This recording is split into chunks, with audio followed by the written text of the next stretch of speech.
अस्सलाम वालेकुम dear students. Last time हमने बात की थी एम्पलीट्यूड रेजोनेंस की, जिसमें हमारे पास एम्पलीट्यूड मैक्सिमम होता है। ये भी बिल्कुल वही केस है, लेकिन सिर्फ यहाँ पे कहता है कि in the most practical situation involving oscillating system in nature the quantity observed experimentally is energy and not amplitude. क्या हम एक्सपेरिमेंटली जो सिस्टम ऑसिलेटिंग सिस्टम है उससे एनर्जी मेजर कर रहे होते हैं, ना कि एम्पलीट्यूड। तो फिर हम क्या करते हैं, वहाँ पे हमें एनर्जी से कंसर्न होता है कि कितनी मैक्सिमम एनर्जी किस फ्रीक्वेंसी पे आ रही है। तो फिर हम वहाँ पे इसलिए एनर्जी रेजोनेंस का टर्म यूज़ करते हैं, ना कि एम्पलीट्यूड रेजोनेंस का। तो we should look for the variation of a square versus omega. Once again we assume that omega naught is fixed for a steady state solution, the amplitude of is constant। यानी जब amplitude constant होगा तो फिर steady state और यानी late करते हैं कि हमारे पास कोई भी ऑसिलेटिंग सिस्टम है, हम पहले उस ऑसिलेटिंग सिस्टम की frequency, kinetic energy, potential energy and total energy find करेंगे और फिर देखेंगे, क्योंकि हमने एनर्जी रेजोनेंस, हम एनर्जी का जो फंक्शन आएगा उसका डेरिवेटिव लेंगे विद रिस्पेक्ट टू फ्रीक्वेंसीज़, और फिर जिस वो जब डेरिवेटिव इक्वल टू 0 पुट करेंगे तो वो हमें वो फ्रीक्वेंसी दे देगा जिसमें हमारी एनर्जीज मैक्सिमम होगी। ठीक है, तो लेट करते हैं कि हमारे पास जो ऑसिलेटिंग सिस्टम है उसका एम्पलीट्यूड इस तरीके से वेरी कर रहा है। अगर मैं इसमें यहाँ पे देखें, ये आपके पास है let X is equal to A cos omega T plus phi है। ठीक है, और जब हम इसका डेरिवेटिव लेंगे, क्योंकि काइनेटिक एनर्जी के लिए हमें वेलोसिटी चाहिए 1/2 mv² के लिए, तो हमारे पास v is equal to X dot is equal to minus omega square sine omega T plus phi आ जाएगा। तो काइनेटिक एनर्जी आपके पास होती है 1/2 mv²। तो ये वाली वैल्यू आप इधर पुट करेंगे तो आपके पास यहाँ पे 1/2 mv², तो ये sine square omega T plus phi आ जाएगा। पोटेंशियल एनर्जी होती है केस x²/2। एक्स की वैल्यू क्या है, यह देखिए एक्स की वैल्यू जब आप यहाँ से पुट करेंगे तो यहाँ पे आपके पास आ जाएगा a² और k a² into cos square omega t, क्योंकि ये हमारे पास काज है एक्स के साथ, तो यह बन जाएगा cos square omega T plus phi. तो काइनेटिक एनर्जी हमने फाइंड की और पोटेंशियल एनर्जी भी हमने फाइंड की दी। अब बात रह गई हमारे पास टोटल एनर्जीज़ की, क्योंकि हम टोटल एनर्जीज़ का जो डेरिवेटिव्स हैं उसको मैक्सिमाइज़ करेंगे जी। तो यहाँ पे देखिए kinetic energies plus potential energy, kinetic energy की जगह हमने काइनेटिक एनर्जी लिखी और पोटेंशियल एनर्जी की जगह हमने पोटेंशियल एनर्जी लिखी जी। कहते हैं let's now calculate time average of kinetic energy, potential energy and total energies. हम पहले क्या करते हैं, इंडिविजुअली काइनेटिक एनर्जी को देख लेते हैं, पोटेंशियल एनर्जी को देख लेते हैं और टोटल एनर्जी का हम इनका एवरेज लेते हैं ओवर द पीरियड। तो हमारे पास कोई भी अगर फंक्शन है तो हम इसका एवरेज कैसे लेते हैं, ये आपको याद होगा कि हमारे पास जो काइनेटिक एनर्जी का फंक्शन है ये हमने फाइंड किया है, यानी 1/2 a² m omega square sine square omega T plus phi, ये वाला। अब a की वैल्यूज़ भी हमने फाइंड की एम्पलीट्यूड की, तो वो वाली वैल्यूज़ हम यहाँ पे ये पुट कर सकते हैं। ये अगर आपको याद हो, जो अभी हमने पहले फाइंड किया है, ये f0², ये मैं आपको अभी दिखा भी देता हूँ इसमें, जो अभी हमने पीछे फाइंड की थी लास्ट लेक्चर में। ये a इज़ इक्वल टू, जब हम एम्पलीट्यूड रेजोनेंस की बात कर रहे थे इसमें, ये a is equal to f0/m omega not square minus omega plus 4 gamma square and omega square. ठीक है, ये एम्पलीट्यूड था हमारे पास, जो कि हमें ये वैल्यूज़ मैंने यहाँ पे सब्स्टिट्यूट की है काइनेटिक एनर्जी की एक्सप्रेशन में।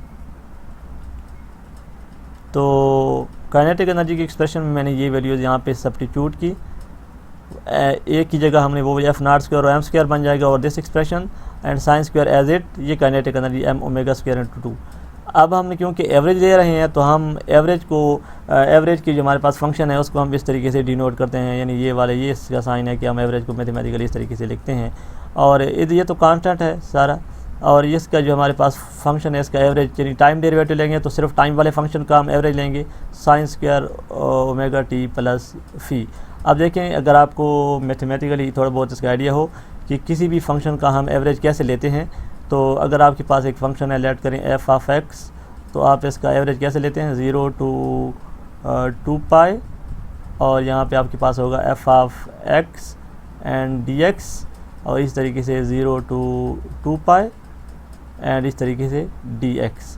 तो f(x) हमारे पास क्या है, f(x) हमारे पास है साइन स्क्वायर ओमेगा टी। जब आप साइन स्क्वायर ओमेगा टी यहाँ पे पुट कर लेंगे तो साइन स्क्वायर ओमेगा टी को आप लिखेंगे 1 + cos 2 थीटा ओवर 2 और फिर cos 2 थीटा का इंटीग्रेशन आपके पास पता है, और नीचे आपको पता है नीचे क्या आएगा, इसका डेरिवेटिव इंटीग्रेशन 2 पाई आ जाएगा, और ऊपर आपके पास तो इसका आंसर आपके पास इंटीग्रल का आएगा 1/2।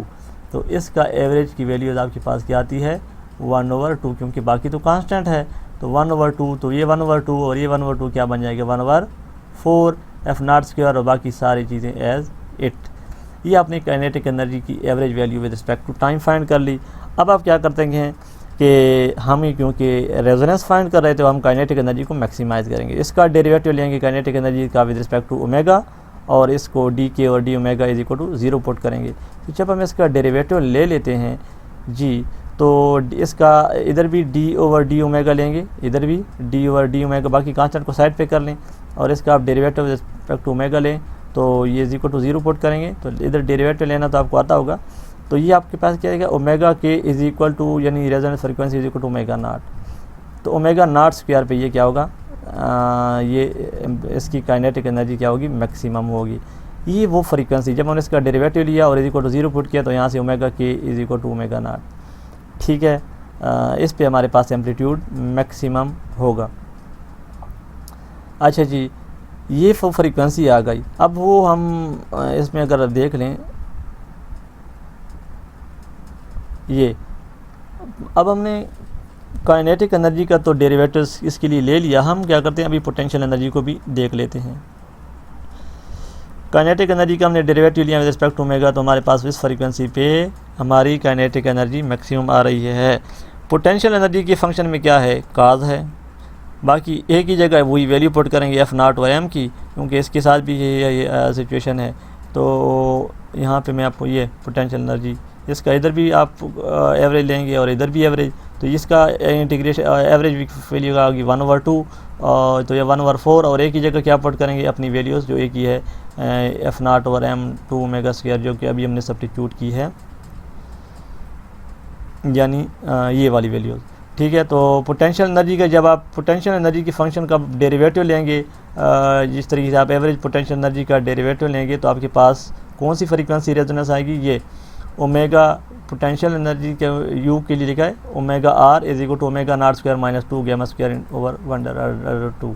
तो ये इस फ्रीक्वेंसी पे आपके पास पोटेंशियल एनर्जी का फंक्शन का डेरिवेटिव 0 आएगा।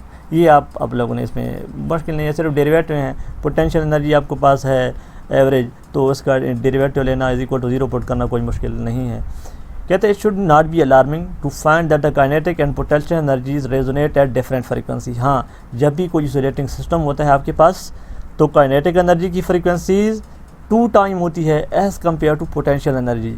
ये आप लोगों ने याद करना, ये अब एक ही ऑसिलेटिंग सिस्टम काइनेटिक एनर्जी की फ्रीक्वेंसी डबल होती है as compare to potential energies की। तो हम average potential energy find, average total energy find कर लेते हैं, सॉरी। तो इसके लिए हम एवरेज काइनेटिक एनर्जी भी हमारे पास मौजूद है, एवरेज पोटेंशियल एनर्जी भी मौजूद है, दोनों को हमने कर लेना है ऐड। यहाँ पे m ओमेगा स्क्वायर क्या होता है ये आपको पता है, ये हमारे पास बन जाएगा k plus m omega square, ये स्क्वायर ओवर 4, और साइन स्क्वायर ओमेगा t और कास स्क्वायर ओमेगा t आपके पास 1 होता है। तो और k को जगह आप m ओमेगा स्क्वायर पुट करेंगे, तो यहाँ पे पास 2m ओमेगा स्क्वायर, तो ये हो जाएगा 1/4 m a square and omega square plus omega not square, क्योंकि k की वैल्यू क्या होती है m ओमेगा नॉट स्क्वायर। आपको याद होगा कि हमारे पास अगर मैं यहाँ पे लिखूँ कि omega naught is equal to क्या था, omega not square is equal to k over m था। तो यहाँ से अगर k की value m omega not square, तो यहाँ पे आप k की value m omega not square, तो m से क्या बाहर आ जाएगा, तो ये आपके पास बन जाएगा omega square plus omega not square. ठीक है, ये आपके पास एवरेज टोटल एनर्जी आ गई। अब हमने एक ही जो वैल्यू फाइंड की पिच एम्पलीट्यूड रेजोनेंस में, वो वाली वैल्यू क्या आती है f0 ओवर m, तो उसका स्क्वायर आपने पुट कर लेना है यहाँ पे सारा जी। एक ही वैल्यू हमने पुट की, बाकी ये चीज़ एज इट लिख दी यहाँ पे omega square plus omega not square. एक ही हमने ये सारी वाली वैल्यूज़, ये वाली वैल्यूज़, ये किसकी वैल्यू है, ये स्क्वायर की वैल्यू है जो कि हमने पिछले फंक्शन में फाइंड की है, ये वाली। ठीक है, अब हम क्या करते हैं कि for a very weak damping में क्या होती है कि जो डैम्पिंग कांस्टेंट वो बहुत स्मॉल होता है एज़ कम्पेयर टू हमारी ऑसिलेटिंग सिस्टम की फ्रीक्वेंसी। तो gamma is very very less than omega naught. तो ये हम अब अप्रॉक्सीमेशन करेंगे, इसमें देखें, यानी कुछ टर्म हैं जो यहाँ पे स्क्वायर वगैरह इसको निगलेक्ट करेंगे और इस फंक्शन को सिंप्लीफाई करेंगे इस अजम्पशन से। तो जब gamma is very very less यानी डैम्पिंग बहुत स्मॉल है तो आपके पास omega square plus omega not square is equal to 2 omega not square. पहली बात तो ये है, क्यों? क्योंकि अभी अगर आपको याद हो ये कि कौन सी frequency omega is equal to omega not पे हमारे पास क्या होती है, रेजोनेंस फ्रीक्वेंसी आ रही थी, omega is equal to omega naught. तो उसमें ओमेगा की जगह क्या पुट करेंगे, ओमेगा नॉट। तो यहाँ पे ओमेगा की जगह क्या पुट करेंगे, ओमेगा नॉट। तो ये क्या बन जाएगा 2 ओमेगा नॉट स्क्वायर, ये वाला factor 2 omega not square plus omega not square, 2 omega not square. तो ये कहते हैं 2 ओमेगा नॉट स्क्वायर। नीचे भी आप ऐसा करेंगे, ओमेगा नॉट की स्क्वायर की जगह आप क्या इसमें omega square minus omega not square, इस टर्म को आप लिख सकते हैं A square minus B square A plus omega not and यानी A plus B into A minus B, यानी जिस तरह आपके पास फार्मूला होता है छोटी क्लासेस में, यानी ये वाला ए स्क्वायर माइनस बी स्क्वायर। तो ये नीचे वाली टर्म को भी में देख रहे हैं, तो a square minus B square A plus b into a minus b. अब आपको पता है कि omega is equal to omega naught, जैसे हमने ऊपर किया omega is equal to omega naught for kinetic energy की एवरेज का डेरिवेटिव जब हमने जीरो किया था, तो ओमेगा प्लस ओमेगा नॉट, तो ये क्या बन जाएगा 2 ओमेगा नॉट और omega minus omega naught as it.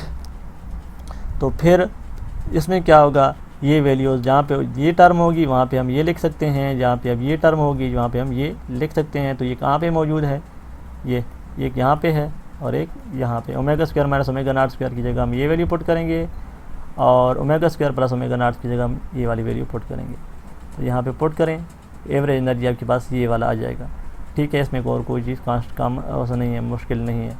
Rewrite this expression, अब हम एक्सप्रेशन को रीराइट कर सकते हैं, F not square over 8m और 1 over omega minus omega not square plus gamma square. तो ये हमारे पास एक बहुत मशहूर फंक्शन है जिसको हम कहते हैं लोरेंजियन फंक्शंस के 1 over x minus x square plus b square is equal to Lorentzian function.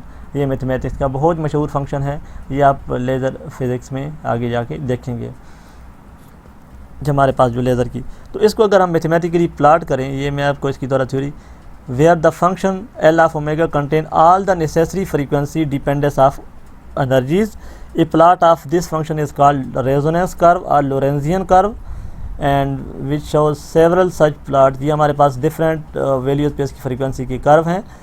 Note that for large gamma the function is effectively zero except near the resonance frequency। जितनी आपके पास देखें the maximum height of the resonance curve at omega naught की, जब omega naught है तो इसकी हमारे पास height maximum है, is equal to 1 over gamma square। तो आपके पास 1 over gamma square this fall to 1/2 of maximum value when this।